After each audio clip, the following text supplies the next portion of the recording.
May iba sa atin na ang pagtulong sa kapwa ang ginagawa para maging daan ng pagpapasalamat sa biyayang ating natatanggap. Hindi naman kasi lahat ay nabigyan ng maginhawang buhay. Kaya sinasamantala natin ang kakayahan na meron tayo para makagawa ng kabutihan. Ang sulat na babasahin natin ngayong araw ay pinadala ng ating kabarangay na si Elaine. Isang babaeng walang ibang ginawa kung hindi ang tumulong sa kapwa niya. Dahil lumaki siya sa isang magaan na buhay. Kasama ang kanyang mapagmahal na magulang. Yun ang naisip niyang paraan para makapagpasalamat sa Poong May Kapal.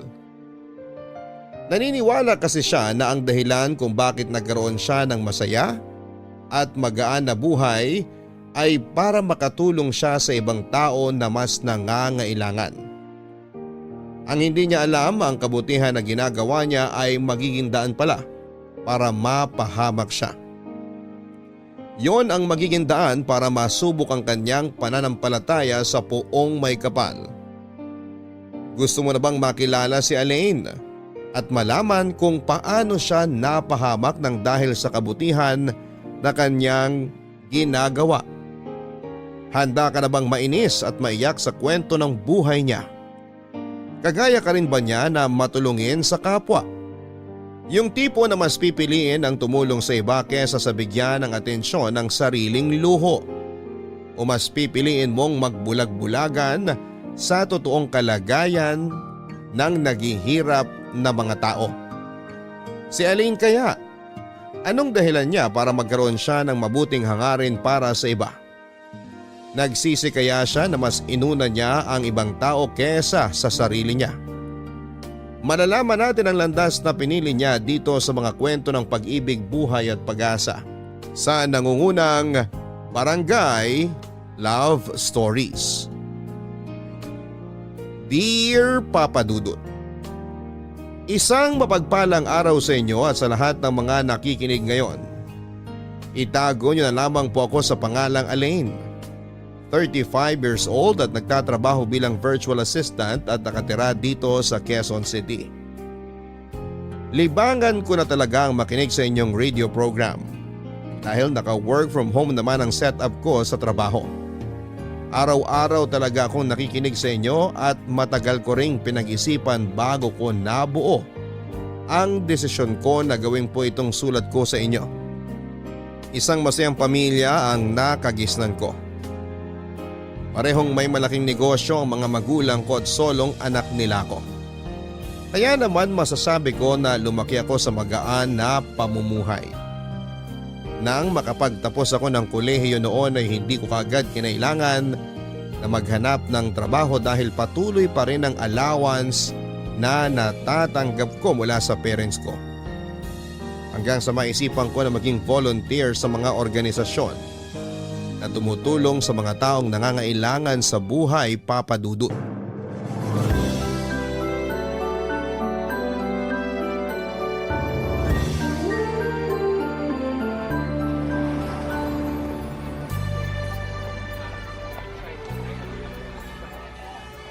Ano pa bang kulang dito sa lamesa? Ay! Yung mga nakapack pala na school supplies dapat nandito na rin. Saan ba nakalagay yun? Ayun! Nakita ko na yung malaking plastic! Dapat nilagay na rin to ng organizer kanina para matuwa yung mga bata pag nakita nila to. Hi miss, tulungan na kita. O sige, kasi baka dumating na rin yung mga bata galing sa bahay ampunan. Eto isa pang plastic, ilagay mo banda dyan sa lamesa yung mga laman. Okay, ako na lang maglalagay dito. Sigurado ako na matutuwa kaagad yung mga bata pag nakita nilang puno ng mga gamit tong lamesa. Oo nga, malapit ng pasukan kaya may excite sila sa mga to. Ayan, tapos na rin tayo. Ang ganda na lalong tingnan nitong lamesa. Thank you sa pagtulong sa akin ha. You're welcome. Wala na rin naman akong ginagawa sa loob. Matagal ka na rin bang tumutulong sa mga madre kapag may ganitong charity event sa lugar na to? Hindi masyado. Pero yung parents at ate ko, madalas dito kapag may ganitong event. Kaya pala parang hindi ka pamilyar sa akin. I'm Elaine nga pala. Ako naman si Alfred. Alam mo, nakakatuwa naman yung mga parents at ate mo. Pati na rin ikaw kasi buong pamilya talaga kayong pumupunta para tumulong sa mga ganitong charity event. Mahilig kasi talagang tumulong ang parents ko sa mga batang nasa ampunan. Mahilig din sila sa mga bata. Lalo na't wala pa silang apo sa amin ng ate ko. Naalala ko tuloy parents ko. Hinahanapan na rin ako ng apo. Ang totoo, matagal ko na rin gustong tumulong sa parents ko.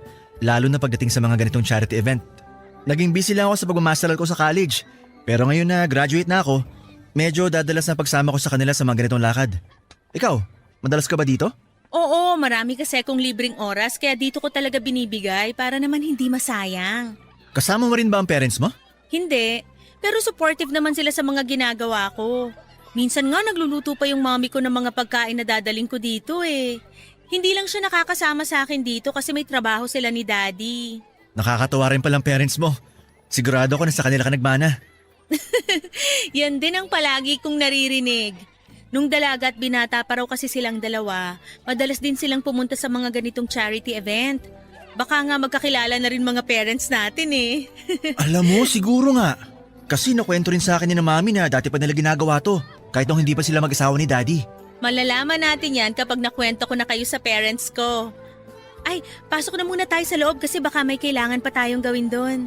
Okay, tara. Papadudod sa pagtulong sa mga batang nakatira sa bahay ampunan ang pinaka-paborito kong ginagawa bilang volunteer. Marami kasi ako mga kwentong naririnig mula sa iba't ibang bata. Mga kwento ng buhay nila na madalas na nagpapaiyak sa akin. At sa isang charity para sa bahay ampunan ko na rin nakilala si Alfred. Matangkad siya, matipuno ang pangangatawan. Mukhang edukado at mabait na tao. Nalaman ko na nakaugalian na rin ng pamilya nila ang tumulong sa mga bata. At pati na rin sa mga pamilyang nasa lanta ng bagyo. Meron siyang sariling sasakyan at ganoon din ang ate niya na pinakilala niya rin sa akin ng araw na yon.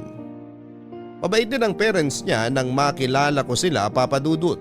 Sa paraan ng pakikipag-usap nila sa akin ay ramdam ko na galing din sila sa isang maayos at may kayang pamilya. Nakakatuwa lang malaman na may mga kagaya talaga nila na naging hobby na ang pagtulong sa kapwa. Kaya naman madalas ko nang nakikita at nakakasama si Alfred sa mga charity event na pinupuntahan ko, papadudot.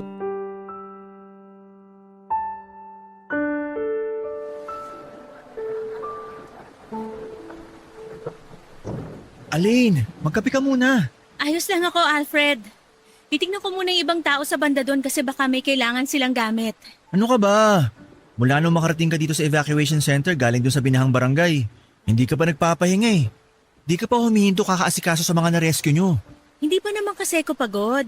Ikaw naman oh. Balak mo bang ubusin lahat ng lakas mo bago ka magpahinga? Kunin mo na tong kape, maupo ka na muna dito. Magpahinga ka naman kahit saglit lang. Sige na nga, akin na nga yung kape. Eto, Salamat. nagugutom ka ba? May biskuit ako dito, baka gusto mo. Okay na sa akin tong kape. Ay, kawawa naman yung mga taong nandito ngayon. Halos wala na silang bahay na uuwian kapag umalis na yung bagyo sa bansa natin. Ang mahalaga naman doon, ligtas pa rin ang buhay nila at ang pamilya nila. Pero hindi naman lahat na iligtas natin. May isang batang babae na hindi nakaalis sa bahay niya na malapit sa ilog. Napabitiw kasi siya sa kamay ng nanay niya habang bumubuhos yung malakas na ulan kanina. Ang sabi ng kapitan, wala na raw buhay yung bata nung makita nila. Pakiramdam ko tuloy, may kasalanan ako dahil sa pagkamatay niya. Huwag mong sabihin yan kasi wala kang kasalanan. Nagulat na nga lang ako kanina nang malaman ko na sumama ka pala sa mga rescuer na pumunta dun sa barangay na halos lamunin na ng baha. Ang sabi pa na nakausap kong rescuer, munti ka na rin daw matangay ng malakas na agos ng baha dahil sa pagligtas mo dun sa isang batang lalaki. Nakita ko kasi siya na mag-isa lang habang nakakapit sa may mataas na gate kaya pinilit ko kagad na makalapit sa kanya.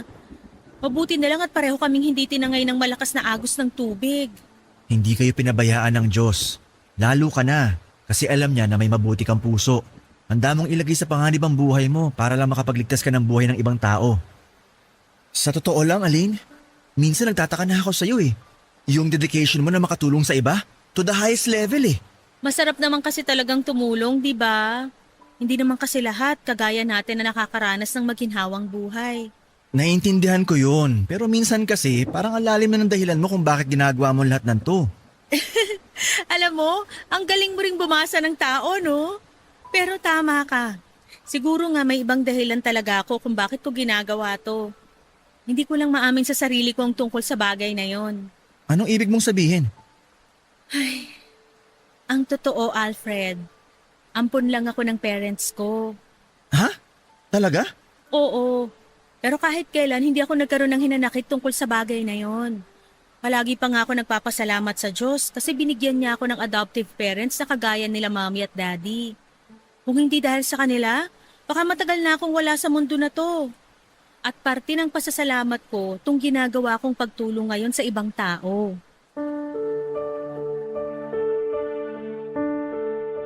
Papadudot, adopted child talaga ako ng mga magulang ko. Nasa high school ako nang ipagtapat nila ang bagay na yon sa akin. Ang sabi nila ay baby pa lamang daw ako nang may nakakita raw sa akin sa basurahan at dinala ko sa isang social welfare. Isang buwan na ako noon sa social welfare na pumunta ang mga magulang ko doon para mag-inquire tungkol sa pag-aampon ng bata. At nang malaman nila ang tungkol sa akin ay ginawa nila ang lahat para maging qualified bilang adoptive parents ko. Naging qualified naman sila at mabilis na naproseso ang pag-aampon sa akin. Wala kasing kakayahang magkaanak si daddy, kaya nag-decide na lamang silang mag-ampon. At pakiramdam daw nila pareho na ako raw talaga ang binigay ng Diyos para maging anak nila.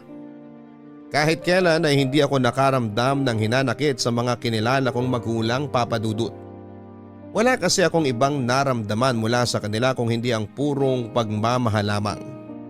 Kaya sa kabila ng ginawa sa akin ng tunay na mga magulang ko na pagtatapon sa may basurahan ay malaki pa rin ang pasasalamat ko dahil binigyan ako ng Diyos ng pagkakataon na mabuhay at makasama ang mga adoptive parents ko. At mas lalo ko pa silang minahal mula nang malaman ko ang tungkol sa pagiging ampun ko, Papadudut. Papadudut, siguro nga ay hindi ako sinwerte dahil nagkaroon ako ng tunay na nanay na wala namang pagmamahal para sa akin nang iwan niya ako sa basurahan. Pero maswerte pa rin ako kasi napunta ako sa adoptive parents ko na buong puso akong minahal na parang tunay nilang anak. At yon ang nagtulak sa akin para maging matulungin sa ibang tao. Gusto ko na ibalik ang lahat ng biyayang ibinibigay sa akin ng Diyos noon sa pamamagitan ng pagtulong sa mga tao at paggawa ng kabutihan sa kapwa. Dahil alam ko na hindi lahat ay maswerteng nabigyan ng magaan na buhay ng kagaya ng sa akin. Papadudot, habang tumatagal ay mas nagiging malapit din kami ni Alfred sa isa't isa. Madalas kasi talaga kaming nagkakasama at masaya ako kapag kasama ko siya. Kaya nga naikwento ko na rin sa kanya ang tungkol sa pagiging adopted child ko at ang dahilan kung bakit passion ko na ang tumulong sa mga taong nangangailangan. At mula nga noon ay mas lalo pa kaming naging close ni Alfred, Papadudut. Alfred, pakisabi sa mami mo salamat sa masarap na dinner. Makakarating sa kanya. Sobrang dami kong nakain, grabe. Sobrang sarap niya kasing magluto eh. Sinarapan niya talaga para marami kang makain. Ang payat mo raw kasi. Ewan ko ba dito sa katawan ko? Malakas naman akong kumain pero never talaga akong tumaba. Mabilis siguro metabolism mo kaya mabilis matunaw kinakain mo kaya ka payat. Siguro nga tama ka. Bababa na pala ako ng kotse mo. Gusto mo bang magkape muna sa bahay bago ka umuwi? Hindi na. Baka kasi tulog na rin ang parents mo tapos baka makaistorbo pa ako. Okay, sige. Salamat uli sa dinner at paghatid sa akin ha. Ingat ka pa uwi, Alfred.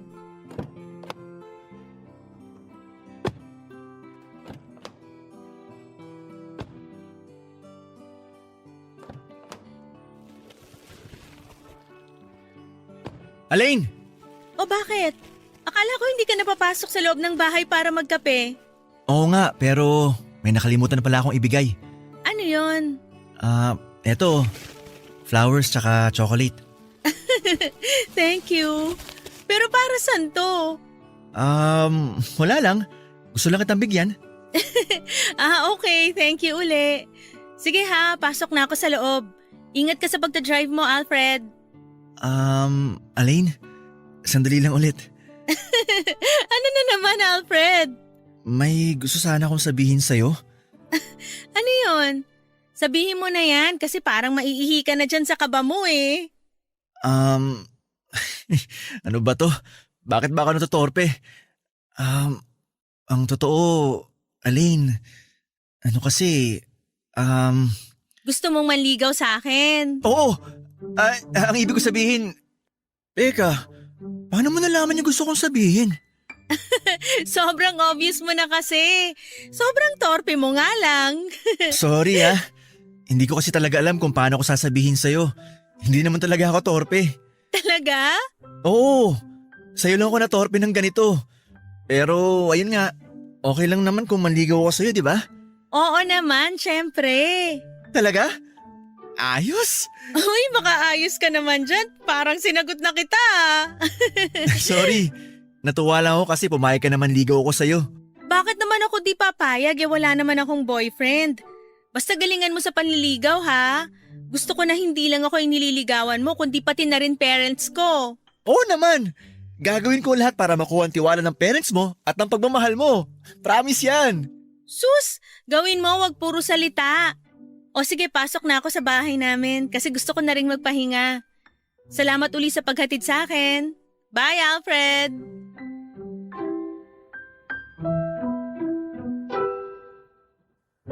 Papadudot ramdam ko na rin naman noon na may gusto sa akin si Alfred.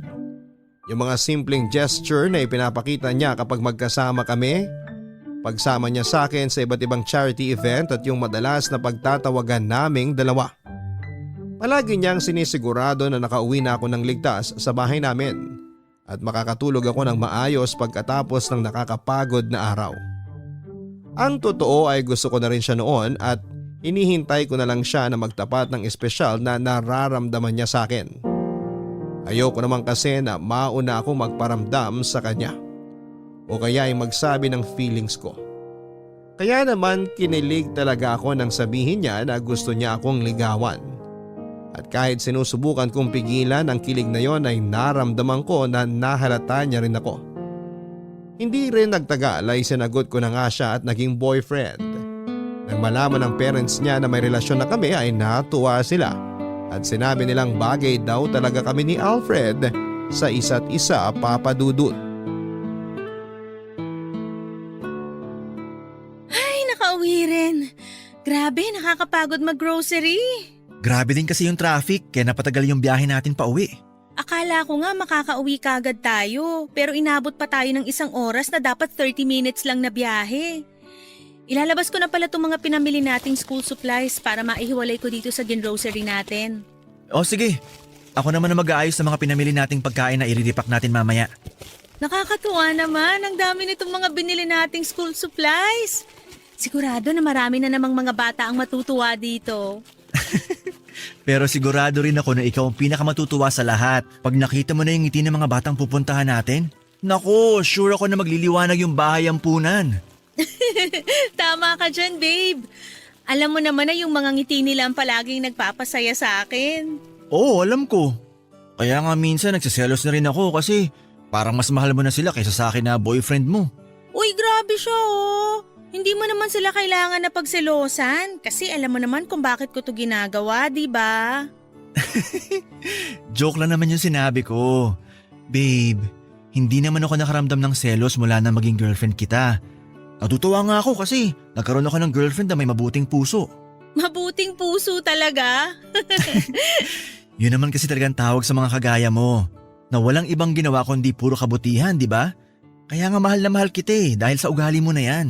At syempre, mahal na mahal din kita, babe. Thank you sa pagiging supportive mo sa mga ginagawa ko, ha? Kahit alam ko na busy ka sa trabaho, sinasamahan mo pa rin ako sa mga charity event ang pinupuntahan ko. Gusto ko rin naman kasi talaga na samahan ka. Tsaka tama kasi sinabi mo dati na Masarap talaga yung pakiramdam na tumutulong tayo sa ibang tao. Oo nga pala babe, nandito na raw pala sa Manila yung tito ko na madalas ko kinukwento sa'yo. Sinong tito? Si Tito Hector, yung pinsan ni Daddy? Ah, oo. Naaalala ko na nga siya kasi nakwento din siya sa akin last time ng mami mo. Ang sabi nga ni tita, sigurado raw siya na magkakasundo kami ni Tito Hector. Tama si Mami, magkakasundo nga kayo. Marami rin kasing charity na natutulungan si Tito Hector. May office na nga siya sa Ilocos eh. At yung office na yun, para lang sa mga tao na gustong lumapit at humingi ng tulong sa kanya. Tapos meron din dito sa Manila. Politiko ba siya? Hindi. Sabi ko naman sa'yo, walang politiko sa pamilya namin. Ang alam ko, marami na rin lumapit kay Tito Hector para kumbinsin siya na tumakbo. Pero wala talaga siyang interest pagdating dun eh. Nakakatuwa naman kasi para rin pala siyang parents mo na hobby na ang pagtulong sa ibang tao. Parang ikaw din babe. Walang ibang gustong gawin kundi puro kabutihan sa ibang tao. Kaya sigurado talaga ako na kapag nakilala mo siya, magkakasundo kayong dalawa. Papadudot mabuti na lang at nakilala ko si Alfred at siyang naging boyfriend ko. Dahil naiintindihan niya halos lahat ng ginagawa ko, lalo na ang pagtulong sa mga nangangailangan. Sa totoo lang kasi hindi ako mahilig makipag-date, mamasyal o kumain sa sosyal na mga restaurant at kung ano-anong surprises. Sinabi ko pa nga kay Alfred noon na huwag niya akong masyadong bibigyan ng mga regalo. Siya pa naman yung tipo na mahilig sa mga sorpresa at magbigay ng iba't ibang bagay bilang regalo. Ang sabi ko ay kung bibigyan niya ako ng regalo ay pwede sanang mapapakinabangan ng ibang tao. Sako ng bigas, mga dilata, cup noodles, school supplies at kung ano-ano pa. Nung una akala niya ay joke lang ang sinasabi ko na yon pero nang malaman niyang seryoso ako, madalas niya akong dinadalhan ng mga grocery na pwede naming i-repack at ipamigay sa ibang tao. Papadudot ang pagpunta sa mga charity event ang madalas naming naging bonding ng boyfriend kong si Alfred. Nakakatuwa kasi at nakikita ko na nag-i-enjoy din talaga siya sa mga ginagawa namin. Hindi siya yung napipilitan lamang na samahan ako. Lalo na at may mga natutulungan na rin sila ng pamilya niya na charity noon pa man. Kaya nga kapag nag-dinner ako sa bahay nila kasama ang pamilya niya ay wala kaming ibang pinagkukwentuhan kung hindi ang mga taong natutulungan namin. Sinabi ng kapatid at parents niya na maswerte raw si Alfred na nagkaroon ng girlfriend na kagaya ko na may mabuting puso. Na walang ibang iniisip kung hindi ang kabutihan para sa ibang tao. Sinabi ko naman na swerte rin ako kasi natagpuan ko si Alfred. Kasi siya yung tipo ng tao na kagaya ko na hindi makasarili at handa ring tumulong sa iba. Naiintindihan niya ang dahilan kung bakit ganito ang ugali ko. Naiintindihan niya kahit na madalas na wala akong oras para sa relasyon namin. Naiintindihan niya lahat dahil mahal niya ako pati na rin ang ginagawa naming kabutihan para sa ibang tao, Papadudot. Babe, ang bongga talaga mag-celebrate ng birthday nung lolo mo, no? Medyo. Dito na lang kasi sa mga ganito nakikita yung mga kamag-anak ko. Parang naging family reunion na rin pala yung birthday celebration niya. Ganun na nga babe. Yung ibang kamag-anak namin umuwi pa galing abroad o kaya lumuwas pa galing sa malayang probinsya. Karamihan nga sa mga kamag-anak mo ang susosyal magsalita saka ang gaganda ng bag na dala. Halatang may kaya rin talaga sila sa buhay kagaya nyo. Madiskarte lang din talaga sila kagaya ng parents ko. Yung iba sa kanila, hindi nakapagtapos ng pag-aaral pero hindi hamak na mas maganda yung buhay kaysa sa amin. Hindi naman kasi talaga nakukuha yung tagumpay sa kurso na tinapos mo o sa ganda ng school na pinanggalingan mo. Nasa diskarte pa rin yun ng isang tao. Mismo! Pero babe, hindi ko talaga in-expect na ganito kalaki ang birthday celebration na to. Hindi ka nga pala nakapunta last year, no?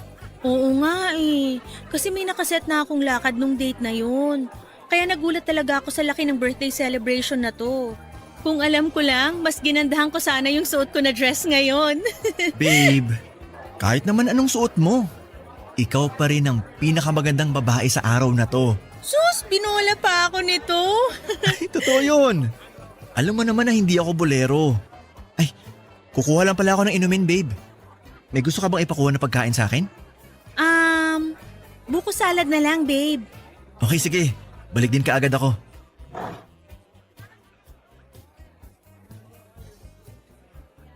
Grabe, ang dami talagang tao sa party na to. Teka, nasan pala yung panyo ko? Ay, nahulog siguro sa may ilalim ng lamesa. Tingnan ko nga. Eto, sabi na nandito eh. Mabuti na lang hindi masyadong nadumihan. Ay, makatayo na nga. Ay, hala! Ano ba yan? Sorry po! Muntik nang matapon tong baso ng juice na hawak ko. Naku, pasensya na po. Hindi ko kagad kayo napansin kasi sinilip ko po yung ilalim ng lamesa. Ayos lang, Iha. Hindi naman natapon ng juice na laman na itong baso. Ano bang ginagawa mo sa ilalim ng lamesa? Nalaglag po kasi dun yung panyo ko. Kinuha ko lang po. Ah, ganun ba? Teka, parang pamilyar ka. Babe, eto na yung buko salad mo. Alfred? Uy, Tito Hector! Kayo po pala yan. Kailan pa po kayo nakaluwas dito sa Manila? Kagabi lang.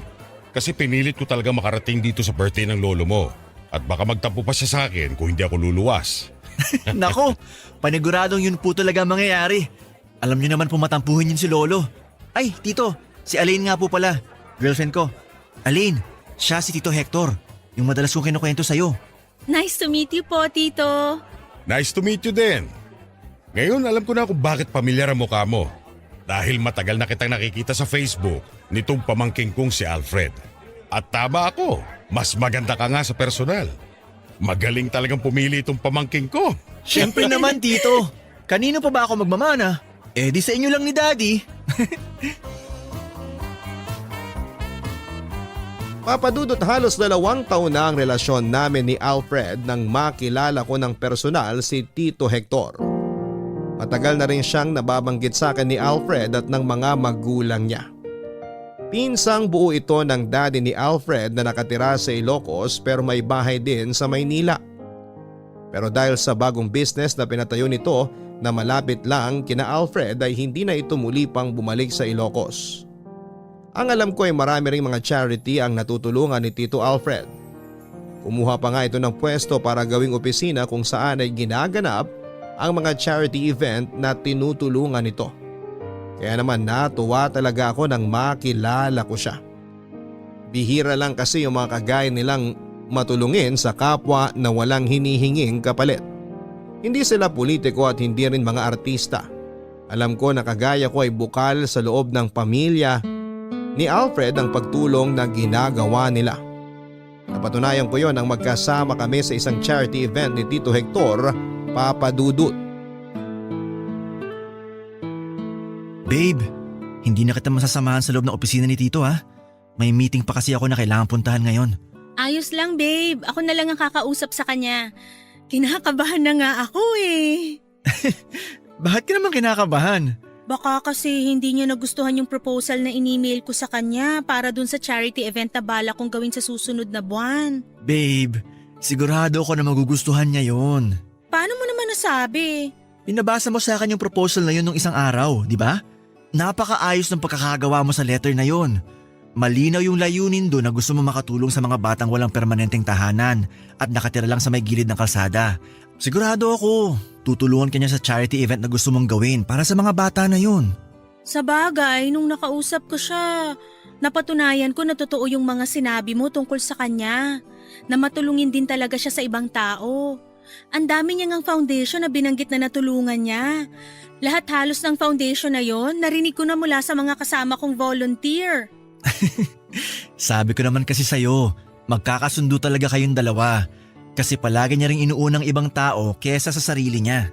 Lahi talaga kayo ng mababait at matutulungin, no? Kaya nakakatuwa ang pamilya niyo eh.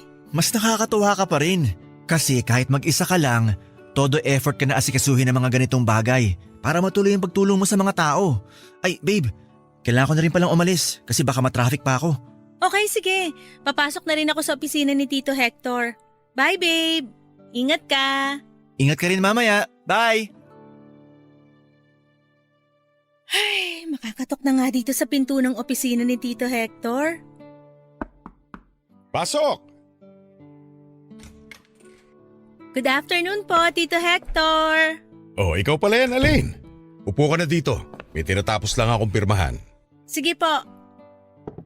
Ayan, last document na to na kailangan kong pirmahan. Oh, okay na ang mga to. Nasaan pala si Alfred? Hinatid niya lang po ako pero hindi na siya pumasok kasi may kailangan pa raw po siyang puntahan. Ah, ganun ba? Tungkol ba sa in-email mo sa aking proposal kung bakit ka nandito? Opo, kukunin ko po sana kayo bilang isa sa mga sponsor ng charity event na gusto kong gawin sa susunod na buwan. Ang totoo, maganda yung proposal na in-email mo kaya maaasahan mo ang tulong ko. Talaga po? Pumapayag na kayo na maging sponsor ng charity event? Oo naman. Alam mo naman na malakas kayo sa akin ni Alfred. Basta kung ano pa man na maitutulong ko, magsabi ka lang sa akin. Salamat po, Tito Hector. Wala yun. Maiba ko, Elaine. Kailan niyo pala balak magpakasal ni Alfred? Wala pa po sa plano namin yun kasi may kanya-kanya pa po kaming priorities. Sa bagay, ganun talaga ang mindset ng mga kabataan ngayon. Palaging ginagawang huling priority ang pag-aasawa. Teka, tatayo ko, talapit ako dyan. May tatanong lang ako. Elaine, siguro naman sa ilang taon na magkarelasyon kayo, nasubukan niyo na rin gumawa ng baby? Ano pong ibig niyong sabihin? Alam mo na yon, Elaine. Para namang inosente ka pa pagdating sa bagay na yon. Sigurado ako na madalas kayo maglambingan ni Alfred. Ano? Magaling ding bang mangromansa sa kamang pamangking ko? Mabuti pa po umalis na ako kasi may ibang lakad pa rin po ako ngayon. Sandali lang, nag-uusap pa tayo eh. Ay, Tito Hector, nasasaktan po ako. Mas masasaktan ka sa akin kapag inarte ka pa dyan. Saka nakikita mo itong baril na hawak ko. Isang pagpupumiglas mo pa, pasasabugin ko yung bungo mo. Kaya sumunod ka na lang sa lahat ng ipapagawa ko sa'yo.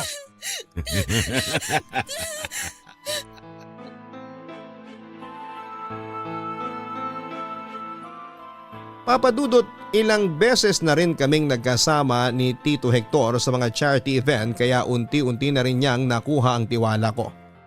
Lalo na magkwento siya sa akin ang tungkol sa buhay niya. Biyudo na pala siya at hindi nabigyan ng kahit na isang anak bago mamatay ang kanyang asawa dahil sa sakit. Yun ang dahilan kung bakit gusto niya rin talaga na tumulong sa ibang tao lalo na sa mga bata. Ayaw niya raw kasi na mag-isa siya sa bahay niya dahil mas nararamdaman niya ang lungkot. At pangarap din talaga nilang mag-asawa noon na magkaroon ng kahit na isang anak na hindi na naibigay pa sa kanila. Kaya nang mawala ito ay itinoon na lamang niya sa pagtulong sa ibang tao ang oras niya. Pero hindi ako makapaniwala na sa kabila ng madrama niyang kwento ay nagtatago ang isang mukha ng demonyo. Papadudot. Nang simulan niya akong molestahin ay pinilit ko talagang manlaban para ipagtanggol ang sarili ko.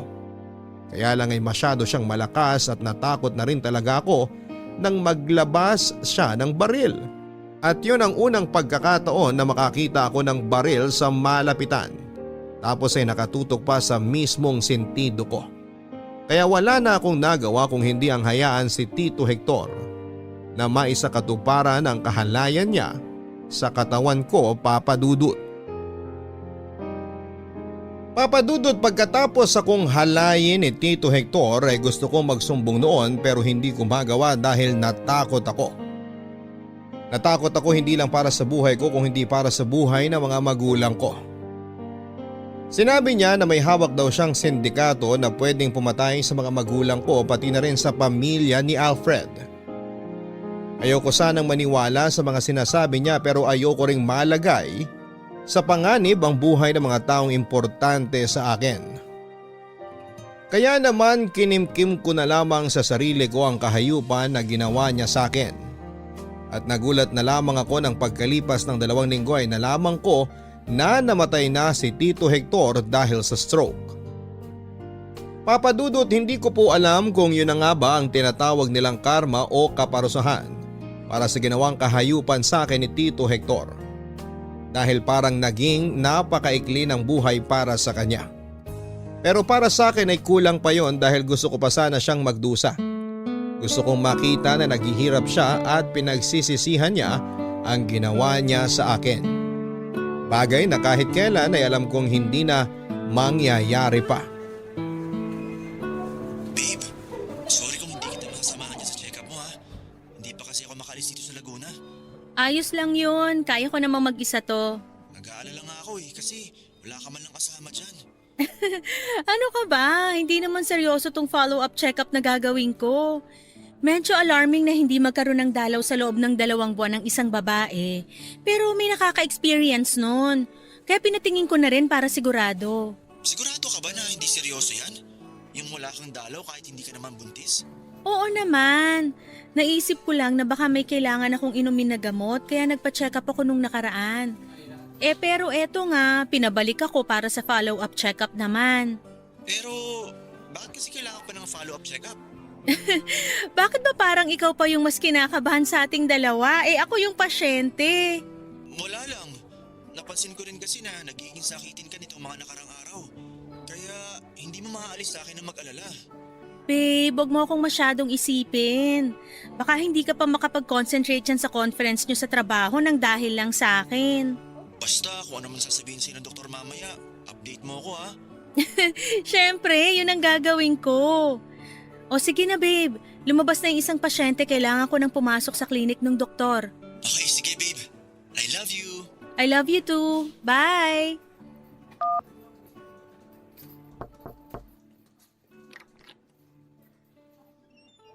Hi, doktora. Ako po yung next patient. Elaine po ang pangalan ko. Pasok ka at maupo ka dito, Elaine. Sige po.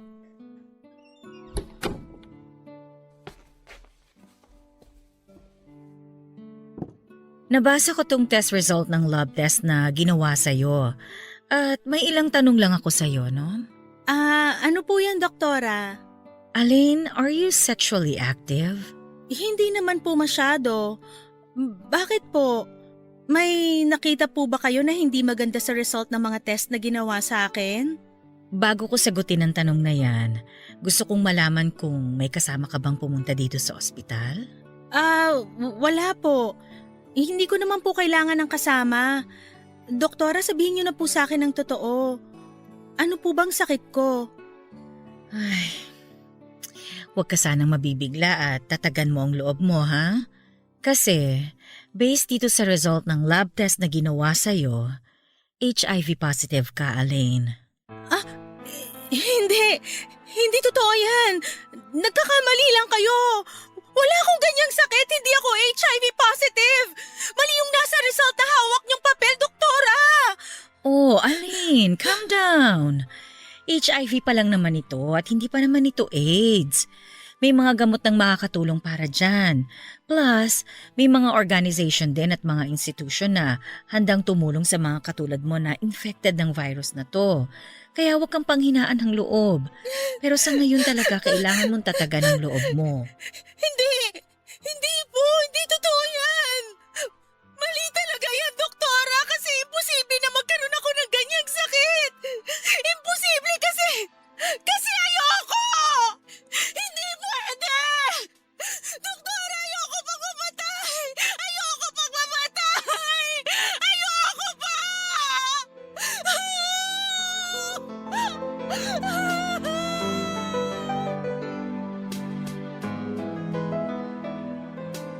Papadudot ni isang beses ay hindi ako pumunta sa burol lalo na sa libing ni Tito Hector.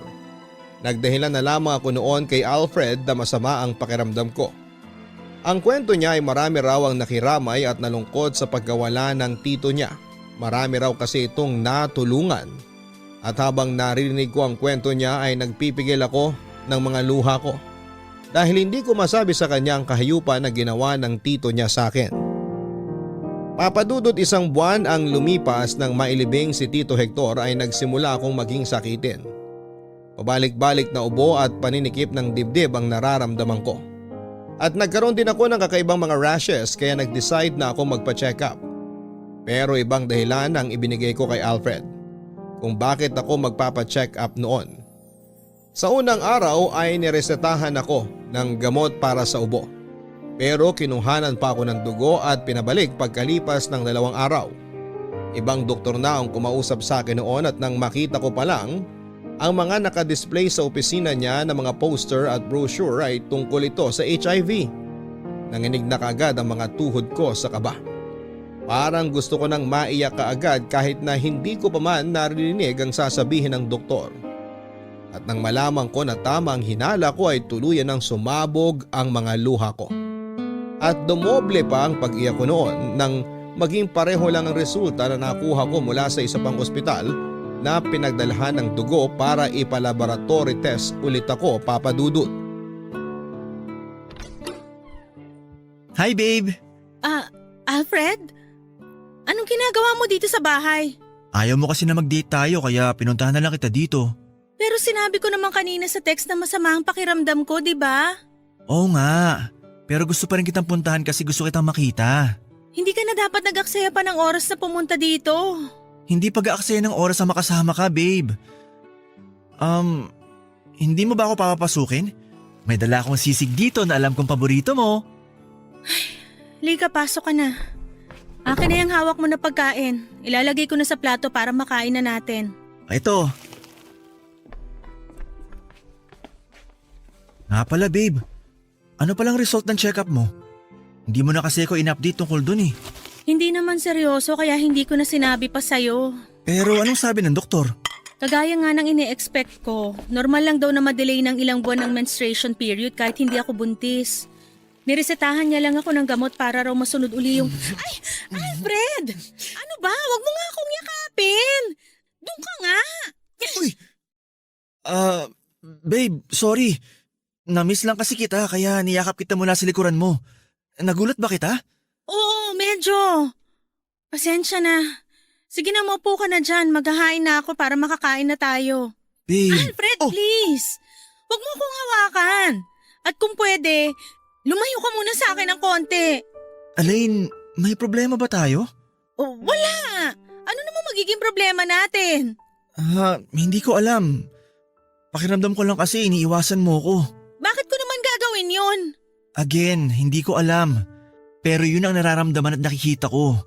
Alain, 2 buwan nang walang nangyayari sa atin.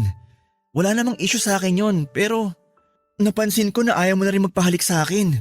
Tapos ngayon, parang diring-diri ka sa tuwing madidikit ang mga balat nating dalawa. Hindi naman kasi sa ganun. Mali ka sa iniisip mo, Alfred. Ano pala yung tama? Alain, ano ba talagang problema? Bakit hindi mo sabihin sa akin? Iintindihin ko naman kahit ano pa yan eh. Basta wag mo lang akong iwasan. Kasi nahihirapan na rin ako. Di ko alam kung ano ba dapat kong isipin eh. Ano ba nangyayari sa ating dalawa? May HIV ako. Ha? Anong sabi mo? HIV positive ako, Alfred. Yun ang dahilan kung bakit ayokong lumapit ka sa akin.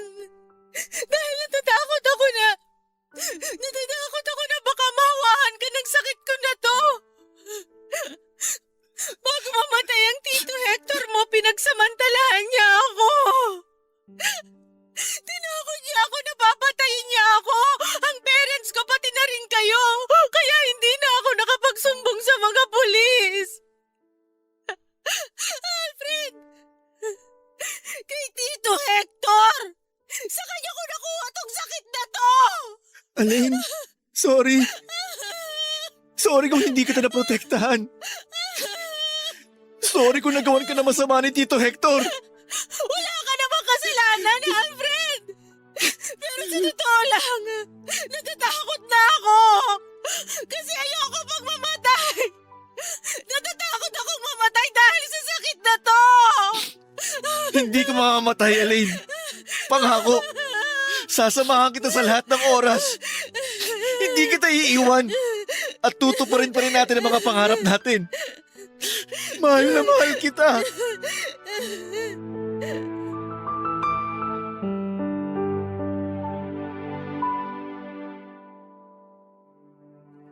Papadudot mula nang malaman ko ang tungkol sa sakit ko ay parang nawala na ako ng ganang mabuhay. Pakiramdam ko rin noon ay may taning na ang buhay ko kahit sinabi ng doktor na nasa stage 1 pa lamang ako ng HIV. Alam naman kasi natin na wala pang kahit na anong lunas ang sakit na ito. At kahit kailan ay hindi ko ito mawawala pa sa katawan ko. Kahit kailan ay hindi na ako gagaling pa mula sa sakit na ito. Papadudot, napakarami kong naging katanungan ng mga panahon na yon. Alam kong mali pero pati na ang plano ng Diyos sa buhay ko ay sinimulan ko ng questionin. Sa ilang taon ng buhay ko ay wala akong ibang ginustong gawin kung hindi ang puro kabutihan sa kapwa. Gusto ko lang makatulong at makapagbigay sa mga nangangailangan. Pero bakit ganito pa ang kailangan na isukli sa akin sa kabila ng mga kabutihang nagawa ko? Bakit sa halip na pagpalain ako ay kaparusahan pa ang natanggap ko mula sa Poong May Kapal? Akala ko, Papa Dudut, kapag nalaman ni Alfred ang tungkol sa sakit ko ay tuluyan na akong mawawala ng dahilan para mabuhay. Dahil pandidirihan at iiwanan na niya ako. Pero hindi yun nangyari dahil nanatili siya sa tabi ko. Kahit sinabi ko sa kanya na gusto ko nang tapusin ang lahat sa amin dahil wala nang patutunguhan ng relasyon namin ay hindi siya pumayag na mangyari yon. Paulit-ulit din siyang humingi ng kapatawaran dahil sa pangmumolestya na ginawa sa akin ng sariling tito niya. Sinisisi niya ang sarili niya dahil sa sakit na nakuha ko mula kay Tito Hector. Pero sinabi ko sa kanya na wala siyang kahit na anong kasalanan. Papa Dudut, nagpatuloy nga ang relasyon namin ni Alfred at palagi niya akong sinasamahan sa lahat ng check-up ko at pagkuha ng mga gamot na kailangan ko. Pinag-aralan din namin mabuti ang lahat ng impormasyon tungkol sa sakit ko. Lalo na nang magpakasal kaming dalawa. Oo, Papa Dudut. Nagpakasal kami ni Alfred at nagkaroon din ng isang anak na babae. Sa maniwala kayo at sa hindi ay sa awa na rin ng Diyos ay hindi ko sila nahawahan ng sakit ko. Dahil sinusunod ko ang lahat ng bilin sa akin ng doktor pagdating sa pakikipagtalik at pagbubuntis. Nang mga anak ko ay nagpasisaryan talaga ako dahil malaki ang chance na hindi siya mahawa sa akin. At dininig ng Diyos ang panalangin ko nang maging ligtas ang anak namin at hindi mahawahan ng sakit ko. Napakalaki ng naging tulong ng siyensya sa buhay namin ng pamilya ko, Papa Dudut. Para ako nagkaroon ng normal na buhay lalo na at alam ng pamilya ni Alfred at mga magulang ko ang tungkol sa sakit ko. Tinanggap nila akong lahat at hindi pinandirihan. Mas lalo nila akong minahal sa kabila ng sakit na meron ako. Kaya naman masasabi ko rin na naging malaki ang tulong ng Diyos para sa buhay ko na ito. Sa ngayon, Papa Dudut, ay naiintindihan ko na ang lahat ng mga nangyayari sa buhay ko. Hindi naman talaga ako pinarusahan ng Diyos. Nangyari ang lahat ng ito sa buhay ko para mas tumibay ang pananalig ko sa Kanya at para maging tulay pa ako na makatulong sa ibang tao. Dahil ngayon ay isa na rin po akong advocate para sa mga taong HIV positive at may sakit ni AIDS. Pinapakita ko sa kanila na ang pagkakaroon ng ganitong sakit ay hindi dahilan para panghinaan kami ng loob na magpatuloy na mabuhay.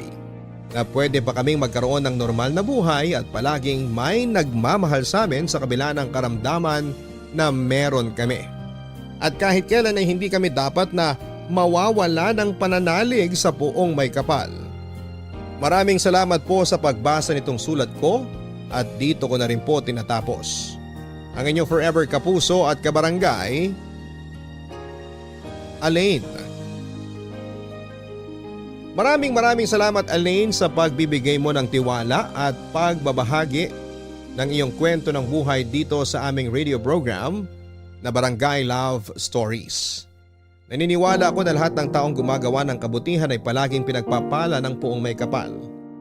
Pero hindi ang mabibigat na pagsubok na dumarating sa ating buhay ay hindi kaparusahan ng ibig sabihin. Kagaya ng sinabi mo ay maraming pwedeng maging dahilan ng nangyayari sa buhay natin. Madalas na hindi natin yon naiintindihan dahil sa malalim na kahulugan na nais nitong iparating sa atin. Pero mabuti at naging bukas ang isipan mo at nagawa mong maintindihan ang mensahe na nais iparating sa iyo ng Poong May Kapal. Sa huli, hindi ka pa rin nawala ng pananampalataya sa Kanya at naging daan ka pa para magbigay ng inspirasyon sa mga kagaya mo na may sakit at maiparating sa kanila na marami pa rin ang pwedeng magmahal sa kanila. Alam ko na ikaw ang naging daan para muling manumbalik ang kanilang pananampalataya sa Poong May Kapal. Kaya sana ay patuloy ka na maging matatag at magbigay ng inspirasyon sa maraming tao. Nagawa kasi yata siya ng video na ipapalabas sa mismong kasal namin. Kahit na, no? Nung ako yung na-engage, ikaw yung unang pinagsabihan ko. Matching red wine pa nga.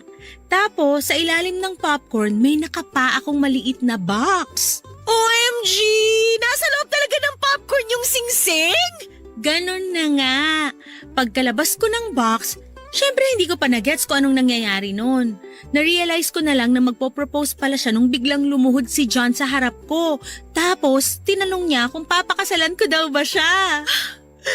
OMG! Nakakakilig naman yon. Parang gusto ko ulit masubukang maluhuran. Naalala ko tuloy nung nag-propose din sa akin si Joel. Pero wala pa rin talagang tatalo sa proposal ng asawa mo sa'yo. Sa concert ba naman ang favorite band nyo tapos sa harapan ng maraming tao? Overrated naman yung ganong klase ng proposal eh. Mas maganda yung ginawa sa'yo ni John. Private, intimate, tsaka talagang yung personal. Kahit ano naman yung proposal ni John sa akin, okay lang. Ang mahalaga, ikakasal na ako! Sa October na lang kasi yun lang yung time na available yung buong pamilya. Alangan namang ikasal kami nang di kasama yung mga biyenan ko, no? Oh, may point naman. Pero hindi ba rainy season ng October? Ayun na nga eh. Dasal-dasal na lang talaga na sana wag umulan sa araw ng kasal ko. So, sino naman ang gagawin mong maid of honor? Tinatanong pa ba yan? Syempre ikaw, wala nang iba. High school pa lang tayo, nag-promise na tayo na magiging maid of honor ng isa't isa, di ba? Pero hindi na pala maid of honor ang tawag sa akin. Matron of honor na pala dapat kasi kasal na ako. Para sa mga unmarried lang yung maid of honor. Matron, maid, same-same lang naman yan. Pareho lang din naman ang job description. Na-excite na tuloy ako. Kailan tayo magpaplano? Actually, nakaready na yung checklist ko. Send ko sa'yo. Siyempre, ang uunahin natin, yung pinakamahirap gawin, yung wedding gown. Magpapa-custom made ka ba? Pinag-iisipan ko pa. Kung kaya ng budget, baka. Pero pag hindi, hahanap na lang tayo ng hawig sa dream wedding gown ko. Ano bang theme ang gusto mo? Gusto ko ng makulay, Sa mga sumunod na buwan ay wala akong ibang ginawa kundi ang magplano para sa wedding namin ni John Papadudut. Akala ko noon ay may enjoy ko ang pagpaplano para sa dream wedding ko pero may mga pagkakataong nakaka-stress din palang gawin ito. Bata pa lamang ako ay nakaukit na sa utak ko kung paano ang magiging takbo ng kasal ko. Mula sa isusuot, sa entourage, sa wedding cake, venue, pati sa wedding vow ay planado ko na noong bata pa lamang ako. Ganon ka-importante para sa akin ang wedding day ko, Papa Dudut. Pero hindi pala ganon kadali ang lahat, lalo na't kalaban dito ang gastos, oras, pati na rin ang mga maling desisyon. Unang paghahanda pa lamang ay nahirapan na ako kasama si Lilia ay sinuyod po namin ang lahat ng available na bridal boutiques para lamang mahanap ang gusto kong wedding dress. Simple lang naman ang gusto kong isuot, Papa Dudut. Yung sasakto sa fit lang at hindi gaano mahaba at malaki para maayos ako makapaglakad sa aisle.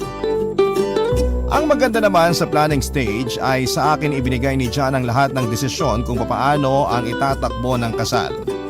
Malaki raw ang tiwala niya sa akin kaya naman kahit stress ay mas nangibabaw pa rin ang excitement ko, Papa Dudut. Pastel color ang theme ng wedding namin, Papa Dudut. Lavender ang napili kong kulay na sakto sa paborito kong flower. Pero kahit nasa akin ang bawat desisyon ay hindi naman ako pinabayaan ni John, Papa Dudut. Lagi siyang nakaalalay sa akin at siya ang nagiging takbuhan ko sa tuwing nangangailangan ako ng mga opinyon.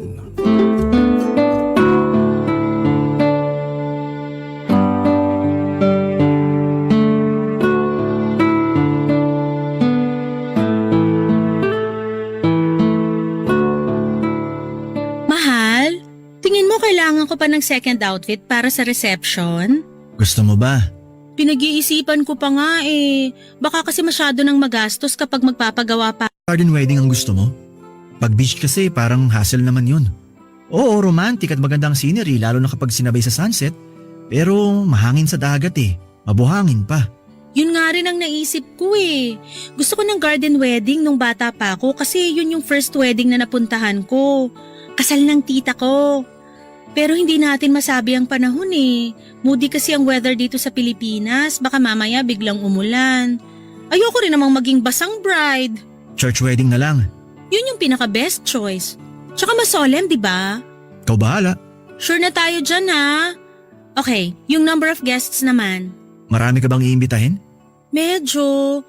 Aside sa close family at mga kamag-anak ko na manggagaling pa sa probinsya, kailangan ko ring invite friends ko, workmates, batchmates, pati kababata. Dami ah. Bakit? Ayaw mo ba ng marami? Di ba mas marami, mas masaya? Okay lang naman. Pero mas prefer ko sana na medyo private lang at alam mo na, intimate. Close friends lang tsaka family sana. Kaso mahirap yan eh. October yata ang due date. Pero aside sa kanila, makaka-attend naman lahat. Mabuti naman. Ang importante, both families natin present. Pero kung gusto mo mag-imbita ng marami, sige lang. Basta ang mahalaga sa akin, maikasal tayo. Meron pa ba? Questions I mean. So far, yun pa lang naman. May nakausap na ako about sa wedding date. Reserved na. Yung isusuot ko, okay na rin naman. Pati yung sayo may nakita na akong gagawa. Kung ganon, ako naman yung magtatanong. O ano naman yun? Tungkol sa wedding ba? Nagplano kasi si Joshua ng bachelor party.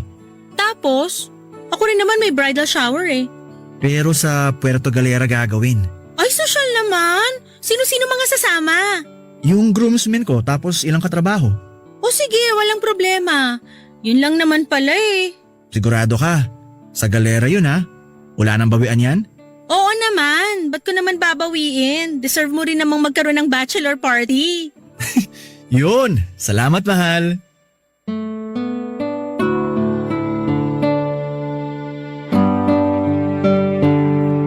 Papadudot mabilis na dumaan ang mga buwan hanggang sa dumating ang linggong pinakahihintay namin ni John. Bago ang kasal ay ginanap ang bachelor party at bridal shower naming dalawa. Kung sa Galera nagpunta sina John at ang mga groomsmen nito, sa isang hotel naman nagbook si Lilia para sa bridal shower ko. Kasama ang mga kapatid, pinsan at ilang kaibigan ay 2 araw naming sinelebrate ang mga huling araw ng pagiging dalaga ko. Hindi pa nga ako makapaniwala noon, Papa Dudut. Dati ay pangarap ko lamang ang ikasal at ngayon ay mangyayari na ito sa totoong buhay. Mula sa pagiging single ay magiging married na ang status ko sa mga ID at personal documents ko. Ang apelyidong gamit ko ng mahigit 3 dekada ay magbabago na. Papasok na ako sa panibagong chapter ng buhay ko kasama ang mapapangasawa kong si John. Masaya ang naging bridal shower ko, Papa Dudut. Nagpunta kami sa salon para magpaganda at mag-relax. Pinamper namin ang sarili namin bago ang big event. Nagkaroon din kami ng pajama party at sa huling araw ng bridal shower ay nagpakalasing kami sa bar. Lahat ng ito ay gastos ng maid of honor kong si Lilia at ng mga bridesmaid ko. Isa na siguro ang araw na yon sa mga highlight ng wedding journey ko. Ang araw na hindi ko malilimutan kasama ang mga malalapit sa akin. Pero Papa Dudut, habang nagpapakasaya kami sa bridal shower ay hindi ko po inakala na ibang klase ng pagpapasaya pala ang ginawa ng mga kalalakihan nang sila ay magkakasama sa Puerto Galera. Barangay Love Stories. Barangay Love Stories. Papa Dudut, pagka-uwi po ni John galing sa Puerto Galera ay nagulat ako sa itsura nito. Umitim siya at late ko nang naisip na pwede ngang mangyari yon dahil nga sa beach sila nag-bachelor party. Hindi ko lubos maisip noon kung paano na lamang ang kalalabasan ng mga pictures namin sa kasal, lalo na't mas mangingitim pa siya lalo sa suot niyang tuxedo na puti. Pero kumpara sa pagbabago ng kulay ng balat ni John ay mas malala pa po, Papa Dudut, ang nakita ko. Marami siyang pasa sa katawan mula sa mga braso at legs. May band-aid din siya sa leeg na ayon sa kanya ay nakalmot niya kaya tinakpan niya.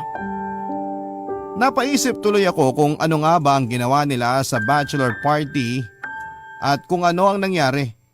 Agad namang nag-explain sa akin si John, Papa Dudut. Puro water sports activities daw kasi ang ginawa nila sa unang araw ng kanilang party kaya siya puro pasa. Sa second day naman ay nag-inuman din sila tulad namin. Doon na raw niya nakuha ang kalmo sa leeg niya dahil sa kakasayaw. Tinanong ko kung exclusive lang ba sa mga lalaki ang party na ginawa nila at kinumpirma naman ni John na puro lalaking araw sila at wala silang kasamang mga babae. May tiwala naman ako sa asawa ko, Papa Dudut, pero wala akong tiwala sa best man niyang si Joshua. Matagal nang hindi maganda ang dugo ko sa kaibigan niyang yon dahil sobrang bad influence niya kay John. Siya ang dahilan kung bakit muntik na kaming magkahiwalay noon ang asawa ko. Sa bachelor party kasi mismo ni Joshua noong ikinasal siya ay nagdala siya ng strippers. Proud pa siyang nag-post noon ng video kung saan ay nahagip ng kamera si John na may kayakap na babae. Simula noon ay hindi na maganda ang tingin ko kay Joshua na kahit pamilyadong tao na ay umaasta pa ring binata. Dahil sa itsura ng asawa ko after ng bachelor party nila ay hindi tuloy ako nagkaroon ng peace of mind. Nabahala ako kung ano nga ba ang mga nangyari sa Puerto Galera na hindi nasasabi sa akin ng asawa ko.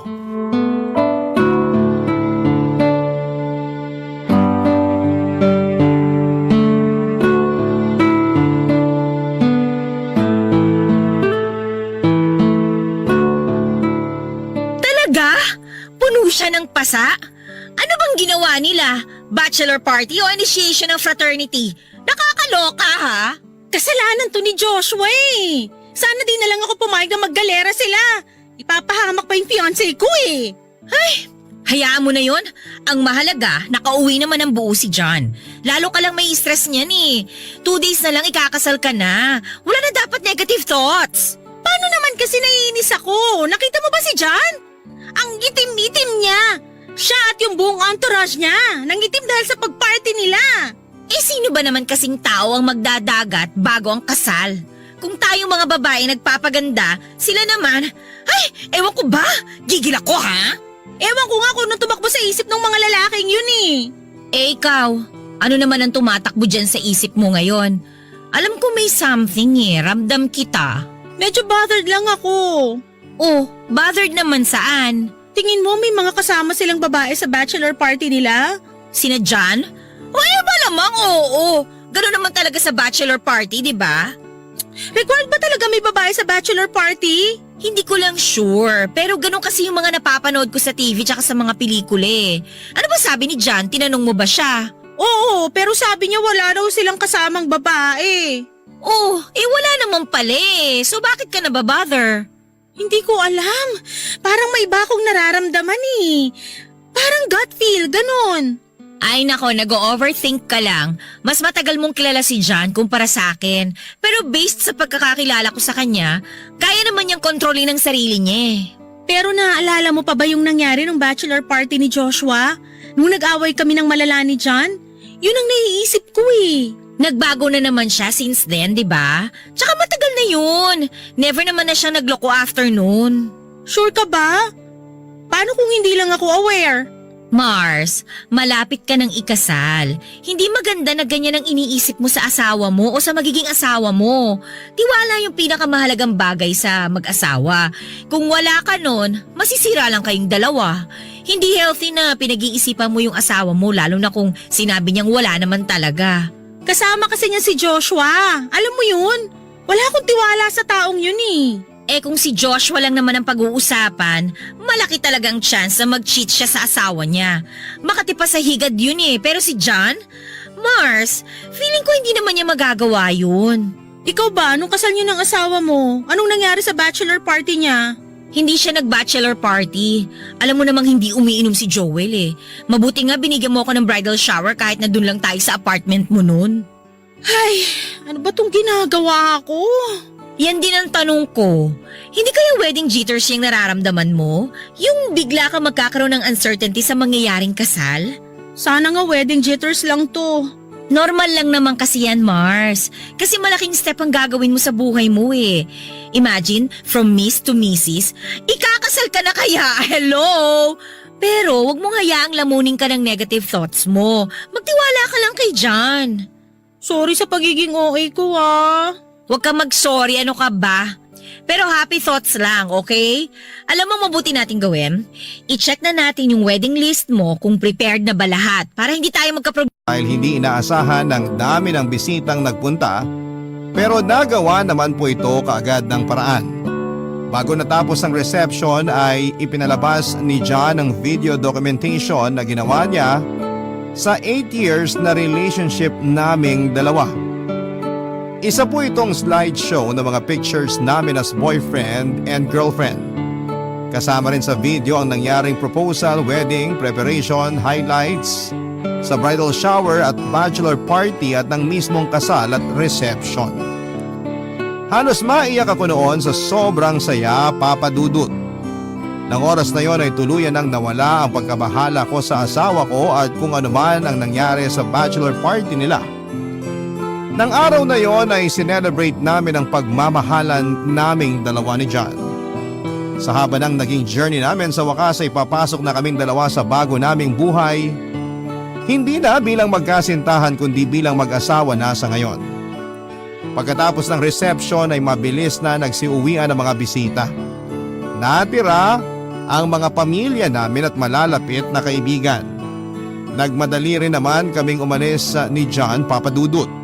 Sa isang hotel kami nagpunta para pansamantalang magpahinga dahil kinabukasan ay may flight kami papunta sa Japan para sa aming honeymoon. Pero imbes na magpahinga ay binulabog kami ng isang insidente nang may kagagawan ay si Joshua.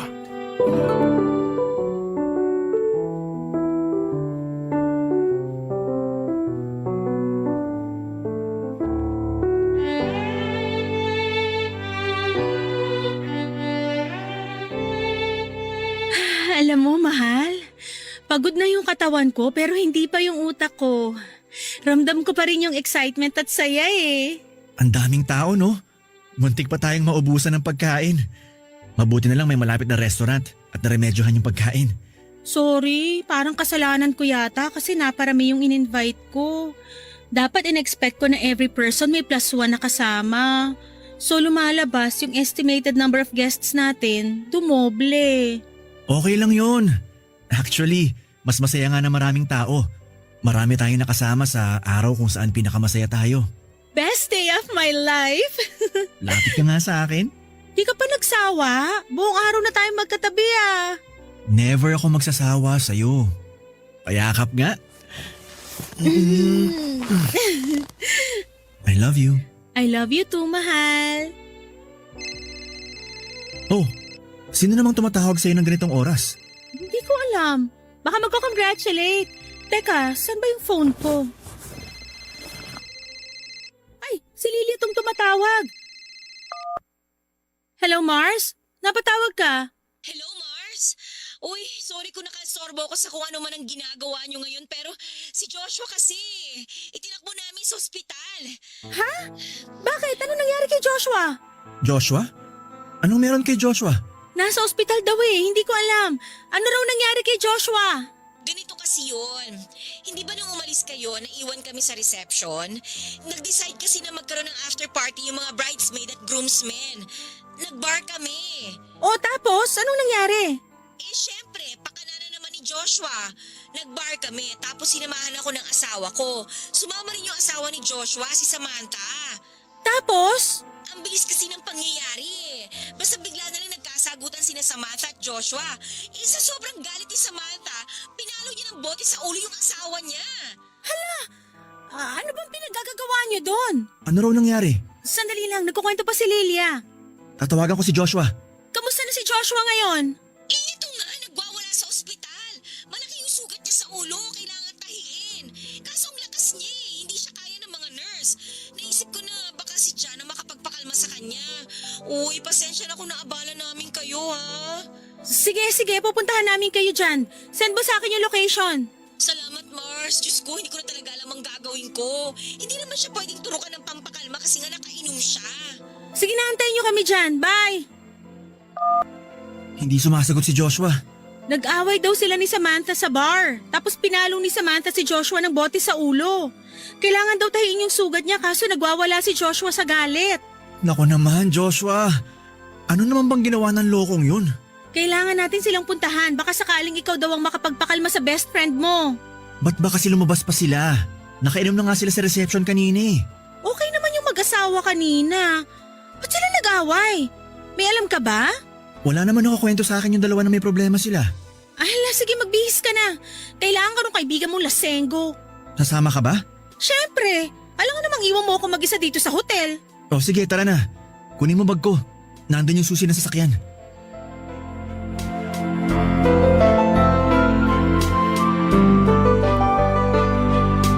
Papadudot pagdating namin sa ospital ay mabilis namang napakalma ni John si Joshua. Nang kumalma ay agad na tinahi ang sugat nito sa ulo. Matapos noon ay pahinga lang ang naging recommendation ng doktor sa kanya at reseta ng antibiotics. Pagka-uwi ay nag-check-in si Joshua sa hotel kung saan kami tumutuloy ni John. Ayaw kasing pauwiin ni Samantha ang asawa niya sa kanilang bahay at isa pa ay baka mag-away ulit ang dalawa lalo na at pareho pa silang nakakainom. Kahit na hindi maganda ang tingin ko kay Joshua ay nasanay na ako sa kanya, Papa Dudut. Siya lang kasi ang kaisa-isang totoong kaibigan na itinuturing ng asawa ko. Si Joshua na ang nagsilbing pamilya ni John maliban sa akin. Matapos ngang mag-migrate sa Spain ang buong pamilya niya. Nagpaiwan noon si John sa Pilipinas dahil mas pinili niyang akong makasama at thankful naman ako doon.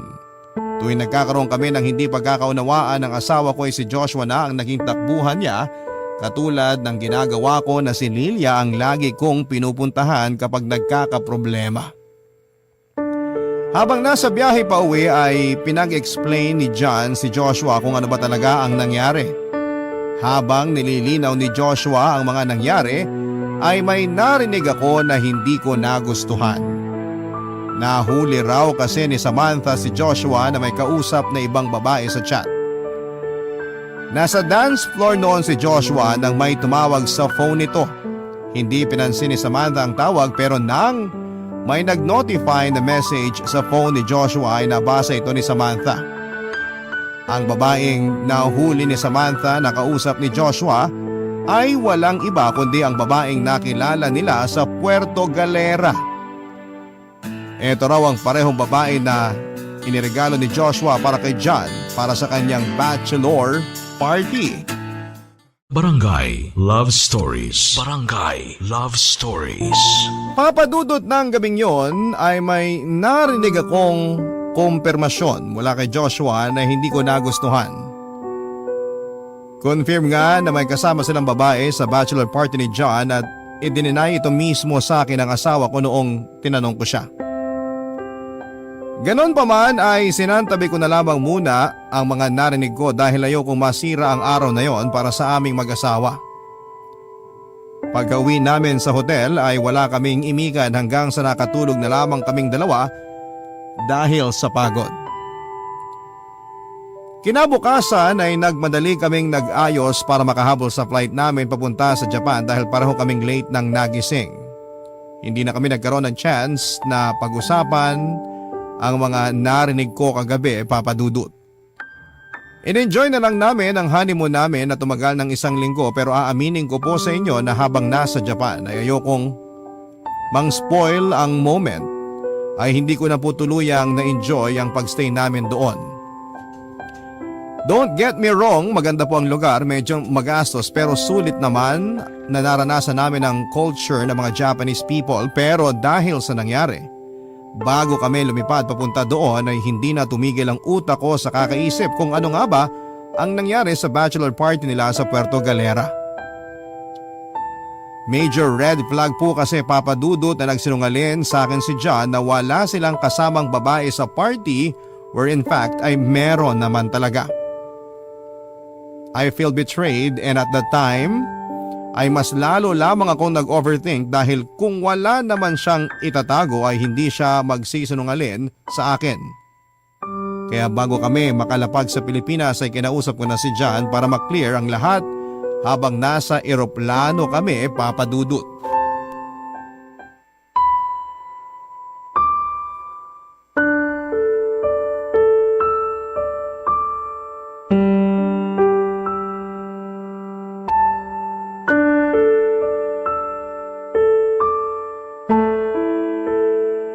Kumusta na kaya yung mag-asawa?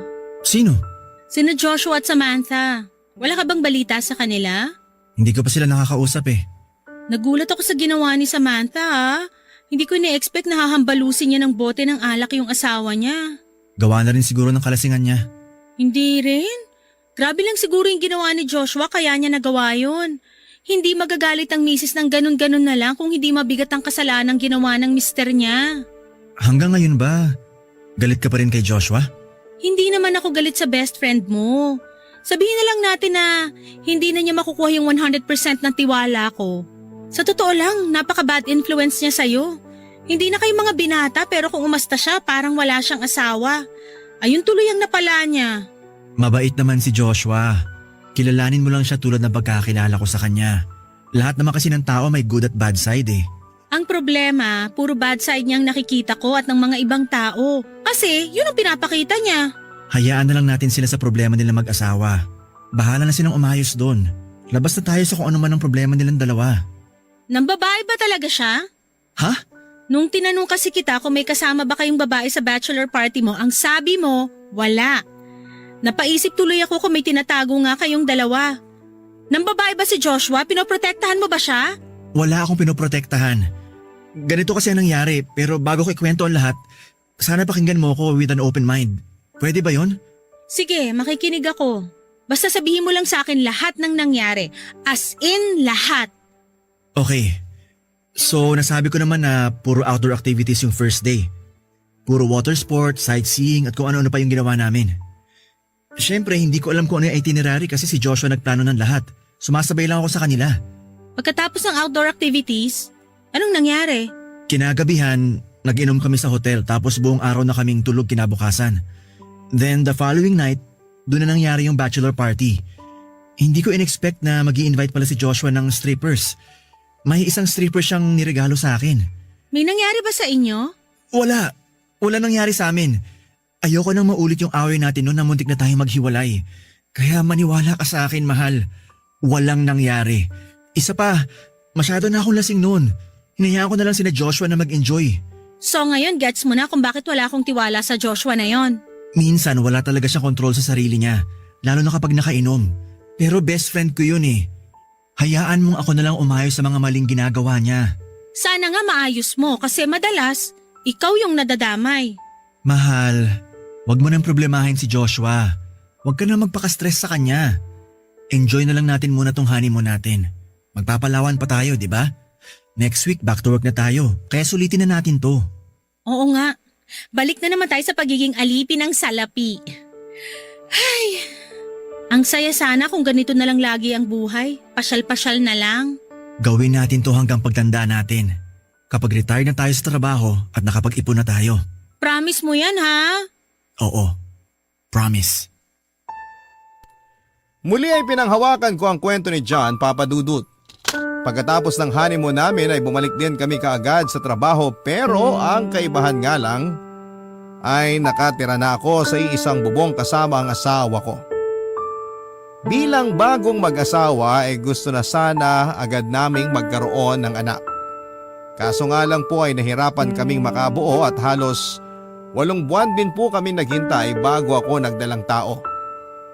Katulad ng dati tuwing may bagong milestone sa buhay namin ni John ay well documented po ito.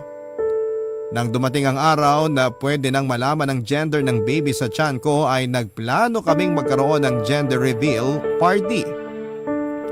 Si Lilia ang inatasan kong unang tao na makaalam ng gender ng anak namin. Gusto rin kasi naming masurpresa na mag-asawa kaya itinago ni Lilia sa amin ang nalalaman niya hanggang sa sumabit ang wedding anniversary namin ni John. Doon na po namin ginanap ang gender reveal party. Pero hindi lang isang announcement ang nangyari ng araw na yon, Papa Dudut. Bukod sa gender ng anak namin ni John ay isa pang revelasyon ang nalaman ko.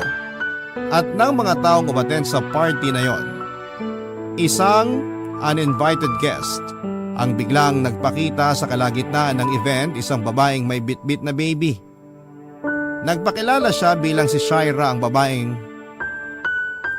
nakasama ni John sa bachelor party nito.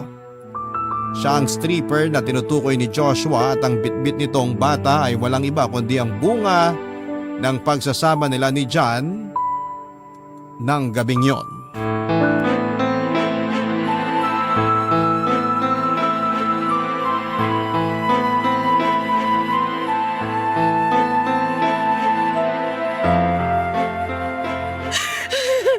Mars, kalma ka lang, okay? Huwag mong hayaang lamunin ka ng nararamdaman mo ngayon. Anong kumalma? May anak sa ibang babae ang asawa ko. Paano ako kakalma? Nasaan ang babaeng yan? Iharap mo yun sa akin! Wala na, pinaalis na nila. Kinausap na siya ni John para hindi na manggulo. Hindi manggulo! Lilia, tapos na! Ginulo na niya yung buhay ko! Ginulo na niya yung buhay naming mag-asawa! Okay. Naiintindihan ko na galit ka ngayon. Na masama yung loob mo sa mga nalaman mo. May karapatan kang magalit at magwala. Pero ayoko makapagbitaw ka o makagawa ka ng bagay na pagsisisihan mo sa huli. Kaya please Mars, dito ka muna. Huwag ka na munang lumabas, okay? Hayaan mo na si John na mag-explain sa mga bisita. Mahal, magpapaliwanag ako. Umalis ka sa harapan ko! Hayop ka! Umalis ka dito! Walang iya ka! Mars, kalma lang. Naniwala ako sa'yo, John! Pinaniwalaan ko yung mga sinabi mo pero pinaglololoko mo lang pala ako all this time! Ha? Ginawa mo akong tanga! Please, huminahon ka muna. Hayaan mo ka magpaliwanag. Walang asawang hihinahon lalo na kapag nalaman niyang nakabuntis ng ibang babae ang mister niya! Kaya wag mo ako sasabihan na huminahon dahil nakikita ko pa lang yung pagmumukha mo! Mas lalo lang ako nagliliyab sa galit! Lumayas ka sa harapan ko! Ang kapal na mukha mo! John, hayaan mo na lang muna sigurong lumamig ang ulo niya bago kayo mag-usap ulit. Awin namin mag-asawa to, Lilia. Hayaan mo akong ayusin to. Pero wala kayong maaayos kung pareho kayong emotional ngayon. Harleen, please. Lasing ako nun. Hindi ko na alam ang ginagawa ko. Hindi ko na alam kung ano mga nangyari. Siguro nadala na lang din ako. Na-pressure ako ng tropa kaya ako nagawa yun. 2 beses ka nagsinungaling sa akin! Tinanong kita kung may kasama kayong babae sa bachelor party. Sabi mo wala! Tinanong kita kung may nangyari ba sa inyo ng babae yan. Sabi mo wala! Paano ba ako maniniwala sa'yo ngayon? Paano ko mapagkakatiwalaan yung mga lumalabas sa bibig mo? Hindi ko na talaga maalala yung mga nangyari. Maniwala ka sa akin. Anong pinagkaiba niyo ngayon ni Joshua? Na laging sinisisi ang alak sa bawat kasalanan ginagawa niyo? Ano, gano'n na lang lagi? Kesyo laseng, kesyo walang maalala? Tandaan mo, hindi porket nakainom kayo, may karapatan na kayong mag-cheat! Mali ang ginawa ko. Sorry kung hindi ko napigilan ang sarili ko. Sorry talaga, mahal. Hindi ko naman ginusto na mangyari to eh. Alam mo kung ano mas masakit? Yung mas nauna kapag nagkaanak sa ibang babae kesa sa mismong asawa mo! Sa tingin mo, anong mararamdaman ng anak mo kapag nalaman niyang hindi siya ang panganay mo? Na may anak ka sa labas? Ano sa tingin mo ang mararamdaman niya? Ha? Hindi ko talaga alam na buntis siya. Ngayon ko lang din nalaman. Tsaka isa pa, hindi naman ako sigurado kung ako talaga ang tatay ng batang dala niya eh. Wala na akong pakialam kung anak niyo yun o hindi! The mere fact na nag-cheat ka sa akin days bago tayo ikasal! Hindi kita mapapatawad sa ginawa mong yan, John! Please, ayusin natin to. Hindi ko kaya na mawala kayong dalawa na magiging anak ko. Parang awa mo na, Harleen. I feel so betrayed! Buong-buo ang tiwala na binigay ko sa'yo pero nagawa mong sirain yun ng ganun-ganun na lang! Nagawa mo yun ng wala man lang pagsisisi! Kung hindi pa nagpakita yung babaeng yun, hindi ko pa malalaman ang totoo! So anong plano mo? Habang buhay mo ako lalokohin? Habang buhay mo itatago sa kanamayanan ka sa labas? Anong gusto mong gawin ko para mapatawad mo lang ako? Gagawin ko ang lahat. Umalis ka na sa buhay ko! Huwag kang magpapakita sa akin! Yun ang gawin mo! Arlene, please! Mars, tulungan mo akong magayos ng gamit. Aalis na ako rito. Huwag naman ganito! Huwag mo naman akong iwan! Mahal! Jan, hayaan mo na muna siya. Masama pa yung loob niya eh. Ako na lang muna ang kakausap sa kanya. Baka sakaling magbago pa ang isip niya. Lilia, please! Kumbinsihin mo siya! Tulungan mo ako! Okay, sige. Susubukan ko. Papadudot pansamantala akong umuwi sa probinsya namin para doon magpalamig ng ulo. Mabuti na lamang at meron akong maternity leave na pwede kong gamitin sa sitwasyon na yon at makalayo mula sa asawa ko. Sinubukan po akong sundan ni John sa probinsya pero hindi ko siya hinarap. Actually, hindi ko po alam kung papaano ko po haharapin ang asawa ko. Sobrang nasaktan ako sa mga nangyari. Hanggang ngayon ay hindi ko pa rin matanggap na niloko ako ng taong pinagkatiwalaan at minahal ko. Nang mga panahong yon ay gusto ko na sanang hiwalayan si John. Hindi ko kasi lubos maisip na magagawa niya ang bagay na yon kahit na ilang araw na labang ay ikakasal na kami noon. Lumipas ang ilang linggo ay dumating din ang due date ko, Papa Dudut. Isang healthy baby girl ang pinanganak ko via normal delivery. Pinangalanan ko siyang Aliyah. Ito na po kasi ang pangalang dati na naming napagkasunduan ni John. Sa pagdating ni Aliyah sa buhay ko, Papa Dudut, ay bigla kong namiss ang asawa ko. Never kasing dumating sa isipan ko na sasalubungin ko si Aliyah na mag-isa lamang. Ibang-iba ito sa pinapangarap ko. Hindi naglaon ang kagustuhan kong hiwalayan ng asawa ko ay unti-unting nagbago. Hindi ko rin po kasi matiis na lumaki ang anak ko ng walang ama. Mahirap magbigay ng second chance pero kailangan kong gawin ito alang-alang sa anak namin. Hindi si John ang bibigyan ko ng chance kundi bibigyan ko ng chance ang anak namin na magkaroon ng pamilyang buo. Kaya naman ang ginawa ko, Papa Dudut, ay kinausap ko si John at inalam kung ano ang plano niya sa amin at sa anak niya sa labas. Nakausap na niya ang babae, Papa Dudut, at napagkasunduan nilang magbibigay siya ng buwanang sustento sa bata sa isang kondisyon. Never na silang magpapakita kay John o maging sa akin. Bumalik ako sa bahay namin matapos naming magkaayos ni John at sinubukan ulit naming buuin ang relasyon naming nasira para kay Aliyah. Sa ngayon, Papa Dudut, ay masaya akong sabihin sa inyo na bumalik na po kami sa dati. Sa pagdating ng baby namin ay nabigyan kami ng pagkakataong magsimula ulit. Alam kong habang buhay na akong magkakaroon ng doubt sa mga magiging pangako sa akin ng asawa ko pero susubukan kong buuin ulit ang tiwala ko na nawala dahil sa mga nangyari. Dito ko na po tinatapos ang story ko, Papa Dudut. At wish ko na sana ay naging makabuluhan ang kwento ko sa inyo at sa lahat ng mga listeners ninyo.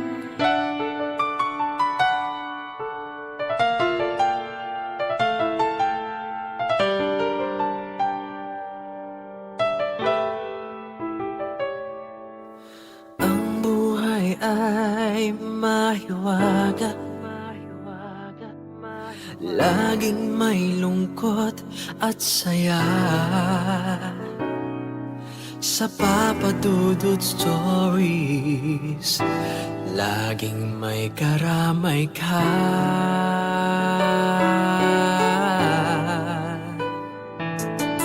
Mga problemang kaibigan, ito ay pakikinggan ka. Sa Papa Dudut Stories, kami ay iyong kasama. Dito sa Papa Dudut Stories, ikaw ay hindi nag-iisa.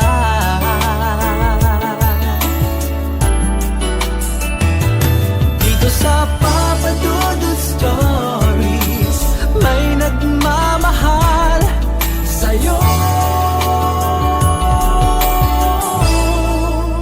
Papa